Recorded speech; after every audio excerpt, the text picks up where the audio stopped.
यदि आपको ज्यादा बीमारी है तो आप हॉस्पिटल में एडमिट हो, बट हॉस्पिटल में बेड ना मिले तो क्या किया जाए, इसको बोलते हैं होम हॉस्पिटलाइजेशन। इसके लिए आप क्या करें, देखिए माइल्ड डिसीज है तो आपको कहीं जाने की जरूरत नहीं, घर में रहिए, 6-7 दिन में ठीक हो जाएंगे। बट यदि आपको बीमारी ज्यादा है और आपका ऑक्सीजन लेवल जब कम होने लगता है तब आपको हॉस्पिटल की जरूरत पड़ती है, तो आपके पास पल्स ऑक्सीमीटर होना चाहिए। यदि आपका ऑक्सीजन सेचुरेशन 94 के ऊपर है तो कुछ करने की जरूरत नहीं है, 94 से नीचे जाता है तो आपको थोड़ा चिंता का विषय होता है। तो आप क्या कीजिए कि आप एक चीज प्रैक्टिस कीजिए कि पेट के बल लेटने को, जिसको कि हम बोलते हैं प्रोन पोजीशन।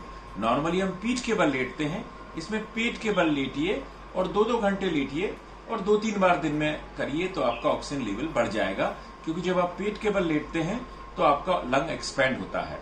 दूसरा चीज है, जब इससे ठीक नहीं हो रहा है तो आप घर में ही ऑक्सीजन सिलेंडर या ऑक्सीजन कंसंट्रेटर ले लीजिए। दोनों में क्या अंतर होता है कि ऑक्सीजन सिलेंडर को बार बार रिफिल करना पड़ता है, ऑक्सीजन कंसंट्रेटर एटमॉस्फेयर से ऑक्सीजन लेता है, थोड़ा महंगा होता है, बट दोनों चीजें घर में रखी जा सकती हैं। समझ लीजिए आपने 1-2 दिन किया और आपका ऑक्सीजन लेवल नहीं बढ़ रहा है तो आप किसी डायग्नोस्टिक सेंटर में जाके सीटी स्कैन करा लीजिए, या सीटी स्कैन में माइल्ड कोविड आता है तो ये सब चीजें कंटिन्यू रखिए, ज्यादा परेशान मत होइए।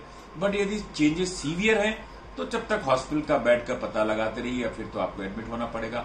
और यदि मॉडरेट है तो आप अपने क्या कीजिए, लोकेलिटी में एक डॉक्टर के टच में रहिए, जिसे हम लोग बोलते हैं टेली मेडिसिन। तो वो डॉक्टर आपको मॉनिटर करेगा कि आपको एक दवा दी जा सकती है, उसका नाम है स्टेरॉइड। वो वाइसलोन की टेबलेट आती है 20 मिलीग्राम, वो रेमडेसिविर से भी ज्यादा इफेक्टिव है और 20 मिलीग्राम की टेबलेट आप डेली ले सकते हैं।